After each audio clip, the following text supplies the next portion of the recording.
बहुत पुराने जमाने की बात है। एक राजा था। उसके महल में एक बहुत सुंदर बाग था। बाग में तरह तरह के फूलों के पौधे और अनेक प्रकार के मीठे फलों के पेड़ थे। लेकिन इस बाग में सबसे आश्चर्यजनक चीज थी, एक सेब का पेड़ था जिसमें सोने के सेब लगते थे।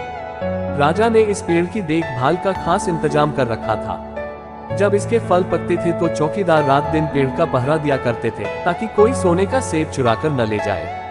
लेकिन एक दिन की बात है कि बाग के माली ने जब सोने के सेबों को गिना तो उसमें से एक सेब गायब था। उसने दौड़कर राजा को खबर दी। राजा फौरन बाग में पहुंचा। उसे ये देखकर बड़ा आश्चर्य हुआ कि देखभाल का इतना पक्का इंतजाम होने पर भी एक सेब किसी ने चुरा लिया। उसने ऐलान किया कि कोई सोने के सेब को चुराने वाले चोर का पता देगा, उसे इनाम दिया जाएगा। सबसे बड़े राजकुमार ने राजा से कहा कि रात में वह पहरा देगा और चोर को पकड़ने की कोशिश करेगा। राजा ने उसको इसकी इजाजत दे दी। बड़ा राजकुमार रात में पहरा देने लगा, लेकिन 2 घंटे बाद ही उसे नींद आ गई और वह सो गया।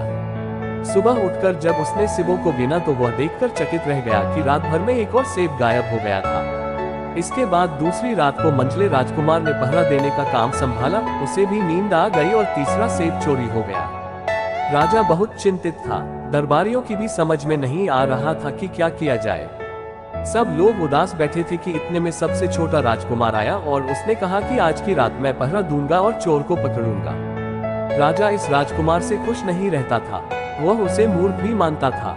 उसने उसे डांटते हुए कहा, तुम क्या समझते हो, क्या तुम्हें इसमें सफलता मिलेगी? तुमसे बड़े और तुमसे ज्यादा समझदार दोनों राजकुमार इस काम में असफल हो चुके हैं। तुम जाओ अपना काम करो। लेकिन छोटा राजकुमार नहीं माना। उसने राजा से प्रार्थना की कि उसे एक मौका जरूर दिया जाए। अंत में राजा राजी हो गया। राजकुमार रात में पहरा देने लगा। उसने तय किया कि वह किसी भी हालत में नहीं सोएगा और चोर को जरूर पकड़ेगा। जब आधी रात हुई और 12 बजे का आखिरी घंटा बजा तो राजकुमार ने देखा कि एक सुंदर सोने की चिड़िया कहीं से उड़ती हुई आई और सेब के पेड़ पर बैठ गई। उसने देखते देखते सोने का एक सेब तोड़कर अपनी चोंच में पकड़ लिया। राजकुमार ने फौरन निशाना साधकर तीर चला दिया, लेकिन तीर चिड़िया को नहीं लगा और वह पंख फड़फड़ाकर उड़ गई। हाँ, इतना अवश्य हुआ कि उसका एक सुनहरा पंख टूटकर जमीन पर आ गिरा। दूसरे दिन सुबह राजकुमार ने राजा को सारी बात बता दी और वह सोने का पंख उनके सामने रख दिया। पंख इतना सुंदर और इतना कीमती था कि राजा उसे देखता ही रह गया। उसने कहा, अगर उस चिड़िया का एक पंख इतना सुंदर है तो वह पूरी चिड़िया कितनी सुंदर होगी। मैं चाहता हूँ कि उस चिड़िया को कोई पकड़ लाए। सबसे पहले बड़ा राजकुमार इस काम के लिए रवाना हुआ। चलते चलते वह एक जंगल में पहुंचा। वहां उसने एक लोमड़ी को एक पेड़ के नीचे आराम करते हुए देखा। राजकुमार ने मौका देखकर तीर अपने धनुष पर चढ़ा लिया। वह तीर छोड़ने ही जा रहा था कि लोमड़ी ने चिल्लाकर कहा, राजकुमार, मुझे मत मारो। मुझे पता है कि तुम सोने की चिड़िया की खोज में निकले हो। तुम मेरी राय मानो तो तुम्हारा काम जल्दी ही पूरा हो जाएगा। तुम इसी रास्ते से सीधे चले जाओ। शाम होने पर तुम एक गांव में पहुंचोगे। वहां तुम्हें आमने सामने 2 सराय मिलेंगी। एक सराय खूब सजी सजाई और सुंदर सी होगी, लेकिन तुम उसमें मत ठहरना। तुम उसके सामने वाली दूसरी सराय में ठहरना, जो बहुत मामूली और देखने में भी भद्दी सी होगी। ऐसा करने पर तुम्हारा काम आसानी से पूरा हो जाएगा। लोमड़ी का बात सुनकर राजकुमार को हंसी आ गई। उसने डांटकर कहा, भाग जा यहाँ से, मुझे तुम्हारी सलाह की जरूरत नहीं है। ये कहकर उसने तीर छोड़ दिया। लेकिन लोमड़ी बहुत चालाक थी। वह बचकर निकल भागी। राजकुमार आगे चलता गया। शाम को जब वह एक गांव में पहुंचा तो उसने देखा कि वहां सड़क के किनारे सचमुच 2 सराय थी। उनमें से एक सराय खूब सजी सजाई थी और उसके अंदर से लोगों के नाचने गाने की आवाजें आ रही थी। दूसरी सराय भद्दी सी थी और वहां अंधेरा घिरा हुआ था। राजकुमार सजी सजाई सराय में ठहर गया। थोड़ी देर में वह भूल गया कि वह असल में सोने की चिड़िया की खोज में निकला था। उधर जब काफी समय बीत गया और बड़ा राजकुमार नहीं लौटा तो मंझला राजकुमार सोने की चिड़िया की खोज में चल पड़ा।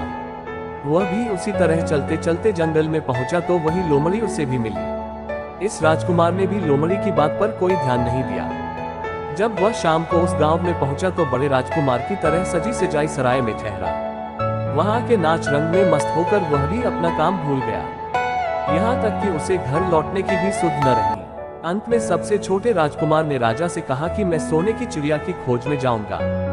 राजा को विश्वास था कि जब उससे बड़े दोनों राजकुमार इस काम में सफल नहीं हुए तो इसे और भी सफलता नहीं मिलेगी। लेकिन उसके जिद करने पर राजा ने उसे इजाजत दे दी। छोटा राजकुमार तैयार होकर सोने की चिड़िया की खोज में निकला। जंगल में उसे भी लोमड़ी मिली। राजकुमार ने लोमड़ी की बात को ध्यान से सुना और लोमड़ी से कहा, ठीक है, तुम जैसे कह रही हो मैं वैसा ही करूंगा। अब तुम जाओ, मैं तुम्हें नहीं मारूंगा। इस पर लोमड़ी खुश होकर बोली, तुम सबसे अच्छे लड़के मालूम होते हो। तुमने मेरी बात बात का मजाक नहीं उड़ाया और मुझ पर तीर नहीं चलाया। मैं तुमसे खुश हूँ और तुम्हारी मदद करूंगी। आओ तुम मेरी पूंछ पर बैठ जाओ, मैं तुम्हें उस सराय तक पहुंचा देती हूँ।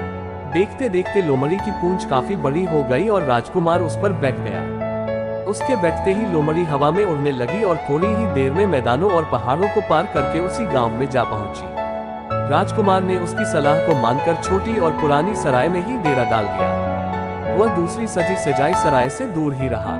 दूसरे दिन सुबह उठकर जब वह आगे बढ़ा तो कुछ दूर चलने पर उसे वह लोमड़ी फिर से रास्ते में मिल गई। लोमड़ी ने उससे कहा, अब मैं तुम्हें बताती हूँ कि आगे तुम्हें क्या करना चाहिए। तुम सीधे चलो। आगे चलने पर तुम्हें एक बहुत बड़ा किला मिलेगा जिस पर सिपाही लोग पहरा दे रहे होंगे। तुम सिपाहियों से डरना मत और सीधे अंदर चले जाना क्योंकि वे इस समय सो रहे होंगे। तुम बेधड़क होकर किले में घुसते चले जाना और उनके कमरों को पार करते हुए उस जगह पहुंच जाना जहां लकड़ी के एक मामूली से पिंजरे में सोने की चिड़िया बंद है। तुम चिड़िया को पिंजरे सहित उठाकर किले से बाहर ले आना। लेकिन एक बात याद रखना, चिड़िया के पिंजरे के पास ही एक बहुत सुंदर सा सोने का पिंजरा भी रखा होगा। तुम भूलकर भी चिड़िया को उस पिंजरे में मत रखना, मगर तुम उसे लकड़ी के पिंजरे में से निकालकर सोने के पिंजरे में रखने की कोशिश करोगे तो बाद में पछताओगे। ये कहकर लोमड़ी ने राजकुमार को फिर से अपनी पूंछ पर बिठाया और थोड़ी ही देर में उसको किले के पास पहुंचा दिया। राजकुमार ने किले का पास जाकर देखा कि सचमुच उसके पहरेदार सो रहे थे। वह बिना डरे सीधा महल में घुस गया और थोड़ी ही देर बाद वह उस कमरे में जा पहुंचा जहां सोने की चिड़िया एक पिंजरे में बैठी हुई थी। पिंजरे के पास ही सोने के 3 सेब पड़े हुए थे। इन सेबों को देखकर राजकुमार ने फौरन पहचान लिया कि ये सेब उसके पिता के बाग के ही थे। सोने की चिड़िया इतनी सुंदर थी कि राजकुमार उसको देखता ही रह गया। वह उसको उठाकर लाने ही वाला था कि उसकी नजर पास ही पड़े एक सुंदर से पिंजरे पर पड़ी। वह पिंजरा बहुत सुंदर था और उसमें तरह तरह के कीमती पत्थर जड़े हुए थे। सोने की चिड़िया के लिए वही पिंजरा ठीक मालूम पड़ता था। राजकुमार लोमड़ी की बात को भूल गया और उसने सोने की चिड़िया को लकड़ी के पिंजरे से निकालकर सोने के पिंजरे में बंद कर दिया। लेकिन नए पिंजरे में आते ही चिड़िया ने खूब जोर जोर से शोर मचाना शुरू कर दिया। राजकुमार पिंजरे को उठाकर कमरे से बाहर भी नहीं निकल पाया था कि बहुत से सिपाही कमरे में घुस आए और उन्होंने राजकुमार को पकड़ लिया। अब राजकुमार को अपनी भूल का पता चला। उसे याद आया कि लोमड़ी ने उससे क्या कहा था, लेकिन अब क्या हो सकता था। सिपाही उसे खींचते हुए राजा के दरबार में ले गए। राजा के पूछने पर राजकुमार ने सारी बात कह सुनाई। राजा बोला, तुम मेरे महल में चोरी करने के लिए घुसे थे। मैं तुमको माफ नहीं कर सकता। तुम्हें फांसी की सजा दी जाएगी, लेकिन मैं तुम्हें एक मौका देता हूँ। अगर तुम मेरे लिए सोने का घोड़ा ला दो तो मैं न सिर्फ तुम्हें छोड़ दूंगा बल्कि सोने की चिड़िया भी तुमको दे दूंगा। राजकुमार को अपनी जान बचाने के लिए राजा की शर्त माननी पड़ी। अब वह सोने के घोड़े की तलाश में निकला। किले के बाहर जाने पर उसने देखा कि लोमड़ी का उसका इंतजार कर रही है। उसने लोमड़ी को सारी बातें बताई। लोमड़ी ने निराश होते हुए कहा, मैं अब तुम्हारी कोई मदद नहीं करूंगी। तुमने मेरे कहने के अनुसार नहीं किया। मैंने जिस तरह से कहा था, अगर तुम उस तरह से काम करते तो इस मुसीबत में नहीं फंसते और सोने की चिड़िया तुम्हें मिल जाती। राजकुमार बोला, इस बार मुझे माफ कर दो। मुझसे गलती हो गई। मेरा काम तुम्हारी सहायता के बिना नहीं चलेगा। मुझे राजा ने सोने का घोड़ा लाने के लिए कहा है, वरना वह मुझे फांसी पर चढ़ा देगा। लोमड़ी ने कहा, खैर मैं तुम्हें माफ करती हूँ। अब तुम ऐसा करो कि मेरी पूंछ पर बैठकर सीधे चले चलो। कुछ दूर जाने पर तुम्हें एक दूसरा किला मिलेगा। उसी किले की घुड़साल में तुम्हें सोने का घोड़ा बंधा हुआ मिलेगा। महल के नौकर चाकर सब सो रहे होंगे। तुम चुपचाप जाना और घोड़े को खोल लेना। लेकिन एक बात याद रखना, वहाँ घोड़े के पास ही घोड़े पर कसने के लिए 2 जीनें रखी होंगी। उसमें से एक तो पुरानी चमड़े की जीन होगी और दूसरी सोने की जीन होगी। तुम सोने की जीन को छूना भी मत और उस घोड़े पर पुरानी चमड़े की जीन को कसकर सवार हो जाना और उसे दौड़ते हुए किले से बाहर चले आना। राजकुमार ने वादा किया कि वह ठीक ठीक वैसा ही करेगा। लोमड़ी ने उसको अपनी पूंछ पर बैठाया और कुछ ही देर में वह उसे ले किले के पास जा पहुंची। किले के पास पहुंचते ही लोमड़ी ने उसे नीचे उतारा और फिर वहां से चली गई। राजकुमार सीधा फाटक से किले में घुस गया। अंदर जाकर उसने देखा कि वहाँ के सभी नौकर चाकर सोए हुए थे। थोड़ी ही देर में वह किले की घुड़साल में जा पहुंचा। वहाँ एक बहुत सुंदर सुनहरा घोड़ा बंधा हुआ था। राजकुमार ने पास जाकर देखा कि वह घोड़ा सचमुच सोने का था। ऐसा सुंदर घोड़ा उसने सपने में भी नहीं देखा था। उसने आगे बढ़कर घोड़े को खोल लिया। जब वह बाहर निकलने लगा तो उसकी नजर एक कोने में पड़ी हुई सोने की जीन पर गई। ये जीन बहुत सुंदर थी और इसमें हीरे मोती जड़े हुए थे। उसके पास ही एक फटी पुरानी चमड़े की जीन पड़ी हुई थी। इतने सुंदर घोड़े पर पुराने चमड़े की जीन कसना राजकुमार को अच्छा नहीं लगा। उसने सोने की जीन उठा ली और घोड़े पर कसना शुरू किया। इतने में घोड़ा जोर से हिनहिना उठा। किले के नौकर चाकर जाग गए। थोड़ी ही देर में राजकुमार पकड़ लिया गया। राजकुमार को सिपाहियों ने हाथ बांधकर अपने राजा के सामने पेश किया। राजा ने सारी बातें सुनकर कहा, तुमने मेरे घोड़े को चुराने की कोशिश की है, इसलिए तुम्हें फांसी की सजा दी जाएगी। लेकिन अगर तुम मेरा एक काम कर दो तो मैं तुम्हें छोड़ सकता हूँ। यहाँ से कुछ ही दूर एक सोने का महल है और उसमें बहुत सुंदर राजकुमारी रहती है। अगर तुम अपनी जान बचाना चाहते हो तो उस राजकुमारी को मेरे पास ले आओ। तुम्हें इनाम में ये सोने का घोड़ा दे दूंगा। बेचारा राजकुमार, वह फिर से एक नई मुसीबत में फंस गया। उसे मजबूर होकर राजा की शर्त माननी पड़ी। अब वह सोने के महल की खोज में निकला। कुछ दूर चलने पर फिर उसे वह लोमड़ी मिली। पता नहीं कैसे लोमड़ी को सारी बातें मालूम हो गई थी। वह बोली, देखो तुमने इस बार भी मेरी बात नहीं मानी। मेरी बात मान जाते तो यह नई मुसीबत तुम्हारे गले नहीं पड़ती। खैर, मुझे तुम पर दया आ रही है, मैं तुम्हारी मदद करूंगी। चलो, मैं तुमको सोने के महल के पास पहुंचाए देती हूँ। तुम महल के बाहर ही कहीं पीछे छिपे रहना। जब उसमें से शाम को राजकुमारी तालाब में नहाने के लिए बाहर आए तो तुम आगे बढ़कर उसका हाथ पकड़ लेना। जैसे ही तुम उसको छुओगे, राजकुमारी तुम्हारे साथ आने के लिए राजी हो जाएगी। लेकिन एक बात याद रखना, तुम उसको वहां से अपने साथ ले आना। उसे वापस महल में मत जाने देना। वह तुमसे कहेगी कि मैं अभी अपने माता पिता से मिलकर आती हूँ, लेकिन तुम उसकी बातों में मत आना, वरना फिर मुसीबत में फंस जाओगे। ये कहकर लोमड़ी ने फिर से अपनी पूंछ फैला दी और राजकुमार उस पर बैठ गया। देखते देखते लोमड़ी हवा में उड़ती हुई कुछ देर बाद सोने के महल के पास जा पहुंची। महल के पास पहुंचते ही राजकुमार एक पेड़ की आड़ में छिपकर बैठ गया। शाम को जब राजकुमारी नहाने के लिए किले से बाहर आई तो राजकुमार ने हिम्मत करके आगे बढ़कर उसका हाथ पकड़ लिया। उसके छूते ही राजकुमारी उसके साथ चलने के लिए तैयार हो गई। वह बोली, राजकुमार, तुम मुझे जहाँ भी ले जाना चाहोगे मैं तुम्हारे साथ चलूंगी, लेकिन मुझे थोड़ी देर के लिए अपने माता पिता से मिलाने दो। राजकुमार ने कहा, नहीं, यह नहीं होगा, तुम्हें तुरंत मेरे साथ चलना पड़ेगा।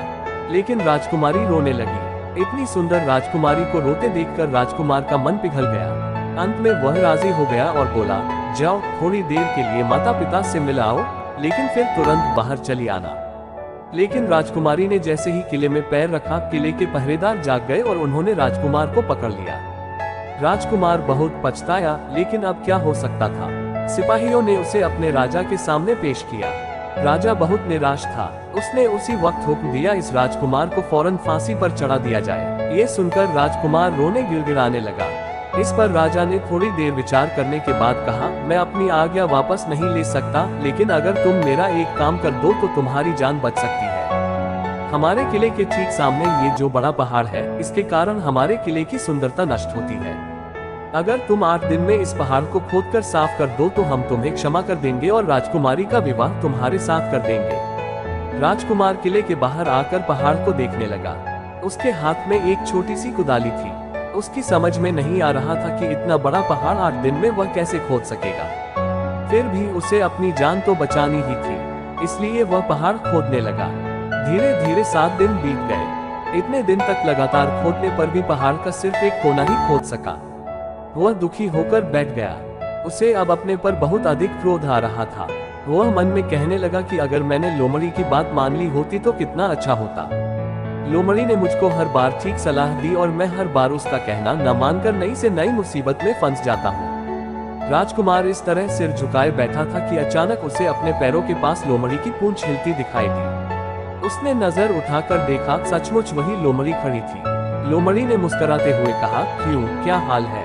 इस बार तो तुम्हारी मदद करने की मेरी जरा भी इच्छा नहीं थी, लेकिन मैं 7 दिन से तुमको पहाड़ खोदते हुए देख रही हूँ। मुझे दया आ गई और मैं तुम्हारी मदद के लिए चली आई। जाओ, तुम बहुत थक गए हो, सो जाओ, मैं थोड़ी ही देर में तुम्हारा काम पूरा कर दूंगी। इस बार राजकुमार ने तय कर लिया था कि अब वह लोमड़ी जिस तरह कहेगी वह उसी तरह करेगा। वह चुपचाप उठकर एक तरफ सोने चला गया। थोड़ी ही देर में उसे नींद आ गई। सुबह जब वह सोकर उठा तो उसे अपनी आंखों पर विश्वास नहीं हो रहा था। वहां कहीं भी पहाड़ का नाम नहीं था और महल का सुंदर दृश्य दिखाई दे रहा था। राजकुमार सीधा राजा के पास पहुंचा। राजा उसके काम पर बहुत खुश था।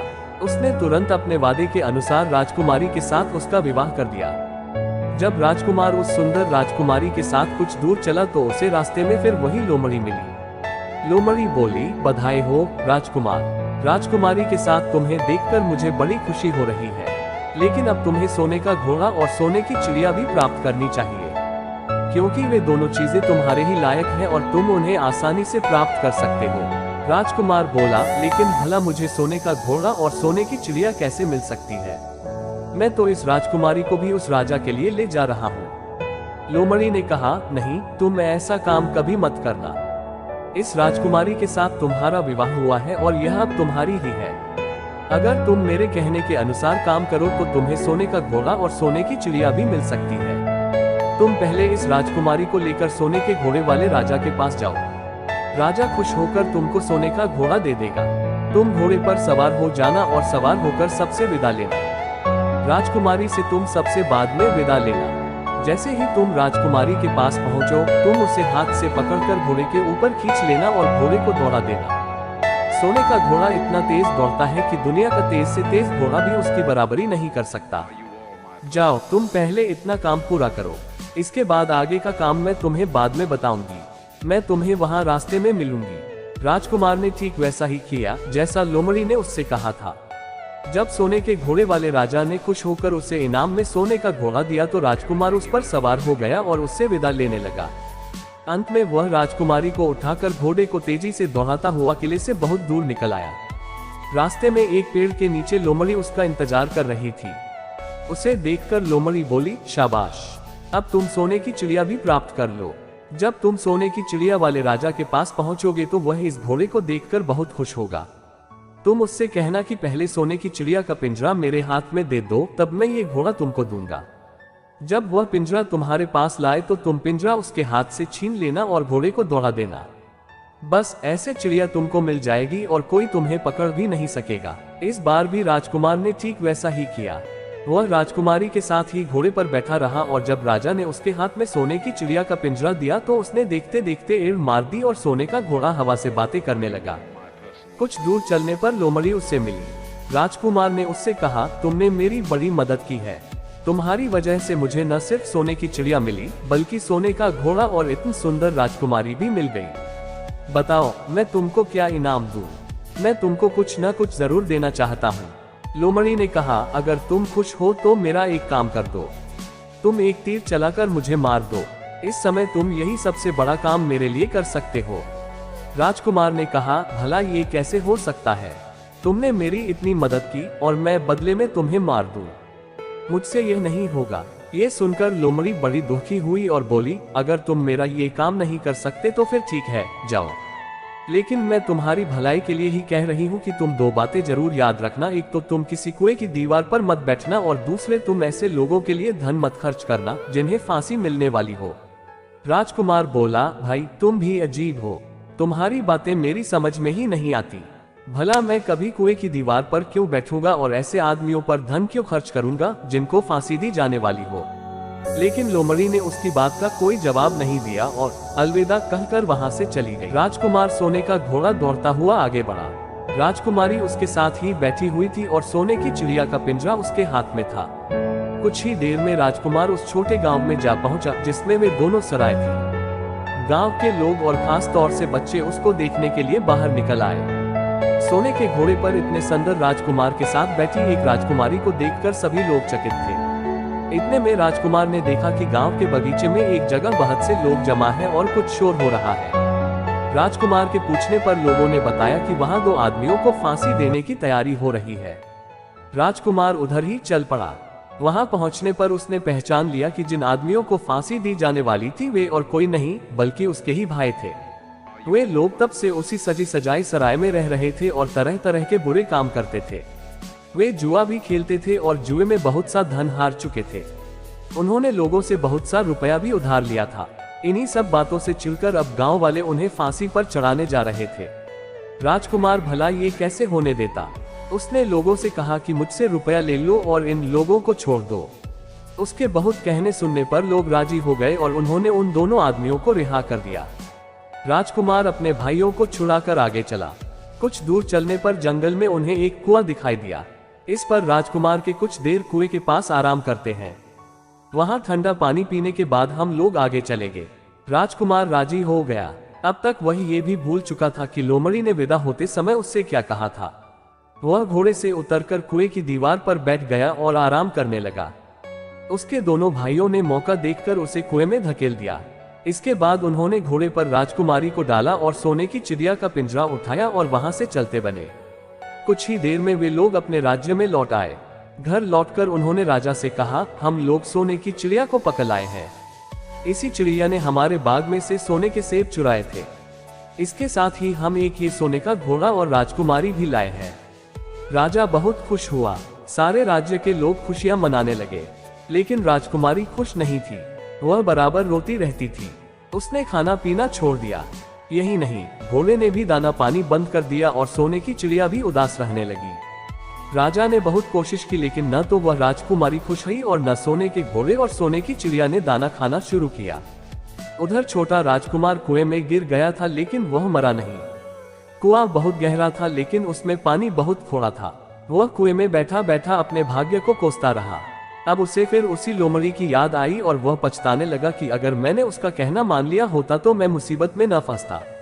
राजकुमार ने जैसे ही लोमड़ी को याद किया, लोमड़ी न मालूम कैसे कुएं के मुंह पर आ पहुंची और बोली, देखो राजकुमार, मैंने पहले ही तुम्हें समझाया था कि किसी कुएं की दीवार पर मत बैठना और ऐसे आदमियों की मदद मत करना जिन्हें फांसी दी जाने वाली हो, लेकिन तुम नहीं माने।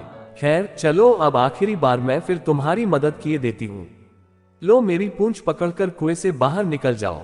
ये कहकर लोमड़ी ने अपनी पूंछ कुएं में लटका दी।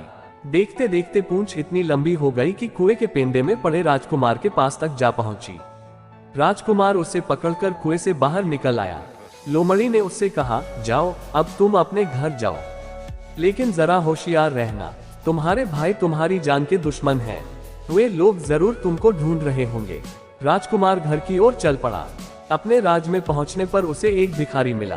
भिखारी को उसने अपने सुंदर कपड़े दान में दे दिए और उनके भद्दे पुराने कपड़े पहन लिए। इस तरह भेष बदलकर वह अपने किले में पहुंचा। वहां उसके पहुंचने पर एक बड़ी आश्चर्यजनक बात आई। सोने का घोड़ा खुशी से हिनहिनाने लगा और दाना खाने लगा। सोने की चिड़िया भी अपने पिंजरे में खुशी से फुदकने लगी और गाना गाने लगी। राजकुमारी ने अपने आंसू पोंछ डाले और वह भी खुश दिखाई देने लगी। लेकिन राजा की समझ में कुछ नहीं आया।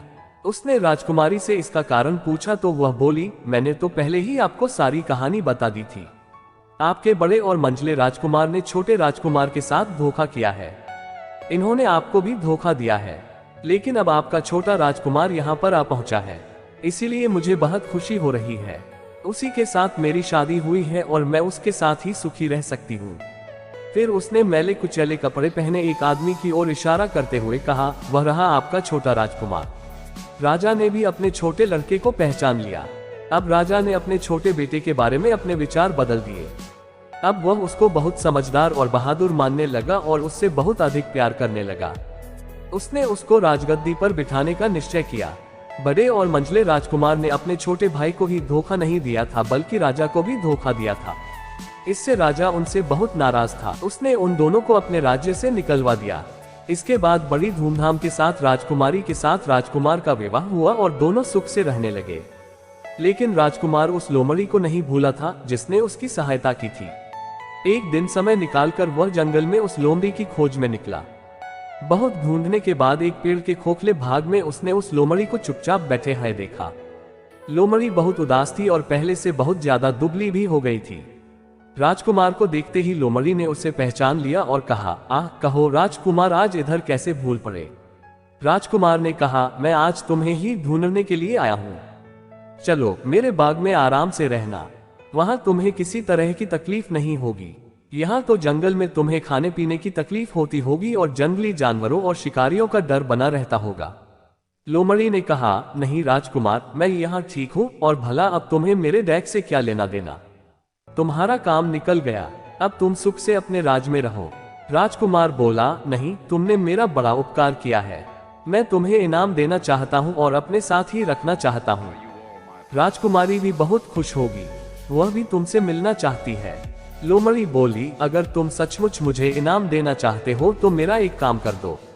मैंने तुमसे पहले भी कहा था कि तुम तीर चलाकर मुझे मार दो, इसी से मेरा लाभ होगा। असल में एक जादूगर ने मुझ पर जादू कर रखा है।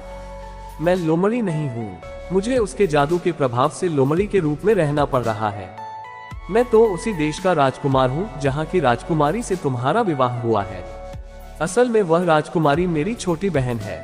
अगर तुम तीर चलाकर मुझे मार दोगे तो इस जादू से मुझे मुक्ति मिल जाएगी और मैं फिर अपने देश लौट सकूंगा। राजकुमार को ये सुनकर बड़ा आश्चर्य हुआ। उसने फौरन अपने धनुष पर तीर चढ़ाया और लोमड़ी की ओर छोड़ दिया। तीर के लगते ही लोमड़ी मर गई और उसमें से एक सुंदर सा राजकुमार निकल आया। फिर दोनों राजकुमार आपस में गले मिले। इसके बाद दोनों राजकुमार वापस महल में लौट आए। वहां राजकुमारी अपने भाई से मिलकर बहुत खुश हुई।